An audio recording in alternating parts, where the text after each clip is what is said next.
የትራምፕ አስተዳደር ፈጽሞ ያልተጠበቀ አዲስ ውሳኔ ይፋ አድርጓል። የውሳኔ ያለምንም ማብራሪያ በተለያዩ የዓለም ሀገራት የሚገኙ ወደ 30 የሚጠጉ አምባሳደሮችና ከፍተኛ ዲፕሎማቶችን ይመለከታል።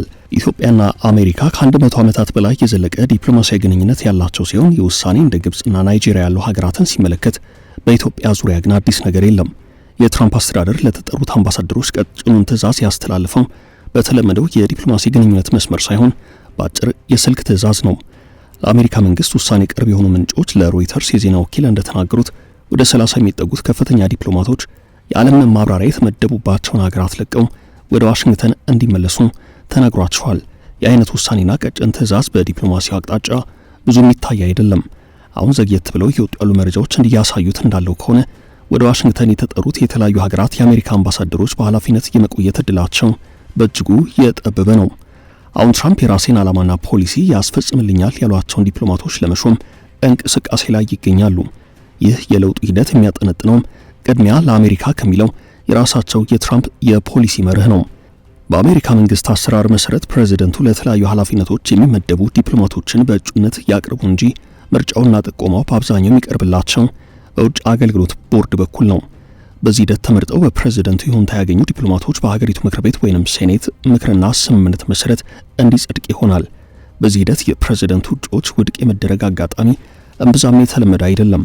እናም ትራምፕ የጠሯቸውን አምባሳደሮች አንስተው በአዲስ አምባሳደሮች ለመሾም እየተዘጋጁ ነው። ከ15 የአፍሪካ ሀገራት ከአምባሳደርነትና ጉዳይ አስፈጻሚነት የተጠሩት አምባሳደሮችና ጉዳይ አስፈጻሚዎች በቀድሞ የአሜሪካው ፕሬዝደንት ጆ ባይደን አስተዳደር የተሾሙ ናቸው። አምባሳደሮች በአፋጣኝ ከተጠሩባቸው ሀገራት መካከል ዩጋንዳ፣ ግብጽ፣ ሩዋንዳ፣ ናይጄሪያ፣ አልጄሪያ፣ ካሜሩንና ሴኔጋል ይገኙበታል። በአፍሪካ ህብረት የአሜሪካ ቋሚ መልእክተኛ ስቴፋኒ ሶልቪያንም ከተነሱት መካከል አንደኛው ናቸው። በቀድሞ ፕሬዝደንት ጆ ባይደን የተሾሙት በኢትዮጵያ የአሜሪካ አምባሳደር ኤርቪን ማሲንጋ እስካሁን ባለው ሁናቴ በዝርዝር ውስጥ አልተካተቱም። መሀል ፒያሳ ላይ እጅግ ድንቅ አፓርትመንት ለሽያጭ ቀረበ። የአማና ትሬዲንግ እህት ኩባንያ ከሆነው ሜሪት ሪል ስቴት በመሀል ፒያሳ ወዳጅነት ፓርክ አጠገብ በፖስቴሽን ቴክኖሎጂ እያስገነባናቸው የሚገኙ አፓርትመንቶችም ለሽያጭ አቀረብንላችሁ። ባለ 1 መኝታ ከ500 ሺህ ጀምሮ፣ ባለ 2 መኝታ ከ840 ሺህ ጀምሮ፣ ባለ 3 መኝታ ከ1.2 ሚሊዮን ብር በ10% ቅድመ ክፍያና ከረጅም ጊዜ የባንክ ብድር ጋር አቀረብንላችሁ። ለአጭር ጊዜ የሚቆይ እስከ 35% የሚደርስ ዳጎስ ያለ ቅናሽ የተዘጋጀ ሲሆን ባሉበት ሆኖ በዲኤችኤል ይጨርሱ። አሁኑን ይደውሉ። ለበለጠ መረጃ 0971 99171። ይህ አሁን ፕሬዝደንት ትራምፕ ያደርጉት በአንድ ጊዜ በርካታ ሀገራት አምባሳደራት ጥሪ በአሜሪካ የዲፕሎማሲ ግንኙነት የመጀመሪያው ነው። የጥሪው ዓላማ በርካታ ዲፕሎማቶችን ለውጥ ለማድረግ መሆኑን ሲኤንኤን ዘግቧል። አምባሳደሮችና ከፍተኛ ዲፕሎማቶች የቆይታ ጊዜያቸውን ሲያጠናቅቁ ወይንም በተለያዩ የፖለቲካ ውሳኔዎች በመደባቸው ሀገር ሊጠሩ ብሎም ሊነሱ ይችላሉ። ሁሉም ነገር በመጪው የፈረንጆቹ 2026 አዲሱ ዓመት ይለይለታል ተብሏል። የሲኤንኤን ዘገባ እንዳመላከተው ከሆነ ትራምፕ በዚህ አቅጣጫ አንዳች አይነት ስህተትን የሚፈጽሙ ከሆነ የአሜሪካ ተቀናቃይ ለሆነችው ቻይና ታላቅ የዲፕሎማሲ ድል የሚያቀዳጅ ነው። ቀደም ሲል እንደተመለከትነው በአስቸኳይ ዋሽንግተን ተገኙ ያሏቸው አምባሳደሮችና ከፍተኛ ዲፕሎማቶች በቀድሞ ፕሬዝደንት ጆ ባይደን የስልጣን ዘመን የተሾሙ ናቸው። የትራምፕ አስተዳደር የአምባሳደሮችንና ዲፕሎማቶችን በአፋጣኝ መጥራት ተከትሎ ጉዳዩን በቅርበት እየተከታተለ ያለው አሜሪካን ፎሬን ሰርቪስ አሶሲዬሽን ተብሎ የሚጠራው ማህበር ዲፕሎማቶቹ የሚሰናብቱ ከሆነ ለአሜሪካ ከባድ የሆነ የዲፕሎማሲ ዘርፍ ኪሳራ ነው ብሎታል። አምባሳደሮቹና ዲፕሎማቶቹ የተጠሩት ከአውሮፓ፣ ከአፍሪካ እንዲሁም ከእስያ ሀገራት ነው። የአፍሪካ ሲታይ ከቡሩንዲ፣ ሶማሊያ፣ ኬፕ ቨርድ፣ ጋቦን፣ አይቮሪ ኮስት፣ ማዳጋስካር፣ ሞሪሺየስ፣ ኒጀር፣ ናይጄሪያ፣ ሩዋንዳና ዩጋንዳ ከአፍሪካ ምድር በትራምፕ አስተዳደር የተጠሩ አምባሳደሮች መሆናቸውን ዘ ጋርዲያን ዘግቧል። ትራምፕ በተለይ በባይደን ዘመን በተሾሙት አዳዲስ አምባሳደሮች ላይ ያነጣጥረዋል። ትራምፕ ከእርሳቸው በፊት የነበሩትን የቀድሞ ፕሬዝደንት ጆ ባይደንን እየተከታተሉ ማጣጣል ልምዳቸው ነበረም። ትራምፕ ሰውየውን ብቃት የሌላቸው ምንም ሳይሰሩ እንዲሁ ስልጣን ላይ የነበሩና ጊዜያቸው ያበቃ ሰው እንደሆኑ ተናግረው ነበረም። ትራምፕ የእርሳቸውን ስኬትና ውጤታማነት ለመግለጽ ባይደንንና የእርሳቸውን የአስተዳደር አሻራ በብዙ መልኩ ተችተዋል። በቅርቡ የወጣ አንድ የምርመራ ዘገባ ላይ ባይደንን በተመለከተ ትራምፕ የሚናገሯቸው ንግግሮች እንደውም ስህተት ያለባቸው መሆኑን አሳይቷል። ትራምፕ ባለፈው ዓመት አጋማሽ በሰጡት መግለጫ አደናጋሪ ያልተረጋገጡና የውሸት መረጃዎችን እንዳሰራጩ ኤፒ ኒውስ አጋልጧል። የፕሬዝደንቱ ንግግር በባለሙያዎች አስገምግም ያለው የወሬ ምንጩ ጆ ባይደን በስልጣን ላይ ሳሉ ባጋጠመ ግሽበት በታሪክ ታይቶ በማይታወቅ ልክ አደጋ ላይ ወድቆ የነበረው የአሜሪካ ምጣኔ ሀብት እኔ ወደ ስልጣን ከመጣ በኋላ ተስተካክሏል ማለታቸውን ውሸት ነው ብሎታል። ለማስረጃም በእርግጥም የአሜሪካ ምጣኔ ሀብት በዘመነ ባይደን ተጎድቶ ነበር። ያም ቢሆን ግን በታሪክ ታይቶ በማይታወቅ ልክ የሚያስብል አይደለም። አሁንም ቢሆን በባይደን የስልጣን ዘመን መጨረሻ ሰሞን በነበረበት ደረጃ ላይ ቆሟል እንጂ የተሻሻለ ነገር የለም ብሏል።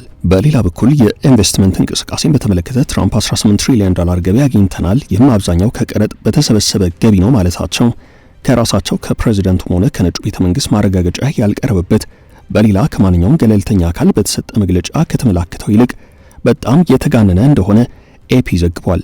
ማለትም አሶሲኤትድ ፕሬስ በዘገባው አመላክቷል።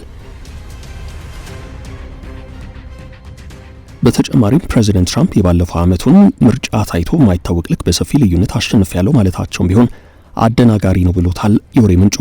የትራምፕ አስተዳደር የቀደመውን በማጣጣልና በአዲስ መልኩ የራሱን አሻራ በማስቀመጥ ስራ ተጠምዷል እየተባለ ነው። ስደተኞችን፣ ዜግነትን፣ የአሜሪካንን የንግድ ግንኙነት፣ እርዳታን፣ የአገሪቱን የውጭ ግንኙነትና የመሳሰሉትን በአዲስ መልኩ እየገለባበጠው ነው። ሰውየው 1 ዓመት ባልሞላቸው ስልጣን በዚህ መልኩ አሜሪካንን ከነቀነቁ በመጪዎቹ 3 ቀሪ ዓመታት ምን ሊያደርጉ ይችላሉ የሚለው ጉዳይ የብዙዎች ስጋት ሆኗል። በትራምፕ በኩል የጆ ባይደን ዘመን አምባሳደሮችና ከፍተኛ ዲፕሎማቶችን የመጥራት ሁናቴ ሲታይም እስካሁን ባለው ሁናቴ በባይደን ዘመን በኢትዮጵያ አምባሳደር ሆነው እንዲያገለግሉ የተሰየሙት ኤርቪን ጆዜ ማሲንጋ በዚህ ዝርዝር ውስጥ የተካተቱበት አይደለም። ባይደን ሀገራቸውን በመወከል በተለያዩ ሀገራት የሚያገለግሉ በርካታ ዲፕሎማቶችን በእጩነት ባቀረቡበት ዝርዝር ውስጥ የኢትዮጵያ አምባሳደር እንዲሆንላቸው ኤርቪን ጆዜ ማሲንጋን ያቀረቡት በፈረንጆቹ 2023 ነበረም። በአሜሪካ የውጭ ጉዳይ መስሪያ ቤት ውስጥ በተለያዩ ሀገራት በዲፕሎማትነት ያገለገሉት ኤርቪን ማሲንጋ የአህጉራዊ ድርጅት መቀመጫ በሆነችው በኢትዮጵያ የአሜሪካ አምባሳደር ሆነው እንዲሰሩ መሾማቸውን ተከትሎ ዛሬም ድረስ በስራቸው ላይ ይገኛሉ። ማሲንጋ አሜሪካ በኢትዮጵያ አምባሳደር ሆነው እንዲያገለግሉ በቀድሞ ፕሬዚደንት ጆ ባይደን የተሾሙት አሜሪካ በአዲስ አበባ የነበራትን አምባሳደሯን በማንሳት ለኤምባሲው ጊዜያዊ ጉዳይ አስፈጻሚ ሾሞ ከቆየ በኋላ ነው። በወቅቱ የነበሩትን አምባሳደር ጌታ ፓሲን በጊዜያዊነት በመተካት በኢትዮጵያ አሜሪካ መንግስት ጊዜያዊ ጉዳይ አስፈጻሚ ሆነው ሲያገለግሉ የነበሩት ዲፕሎማት ትሬሲያን ጃኮብሰን ነበሩ።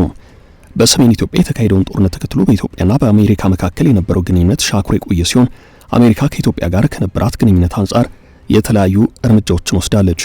ጦርነቱ ከተቀሰቀሰ በኋላ በተለይ የኢትዮጵያን ጉዳይ በቅርበት የሚከታተል የአፍሪካ ቀንድ ልዩ መልእክተኛ ሰይማ በኃላፊነቱ ላይ 3 ጉምቱ ዲፕሎማቶች ሲሰሩ ቆይተዋል። ኤርቪን ማሲንጋ ሰፊ ልምድ ያላቸው ሙያተኛ ዲፕሎማት ሲሆኑ በአሜሪካ የውጭ ጉዳይ መስሪያ ቤት በአፍሪካ ጉዳዮች ቢሮ ውስጥ ተቀዳሚ ምክትል ረዳት ኃላፊ ሆነው አገልግለዋል።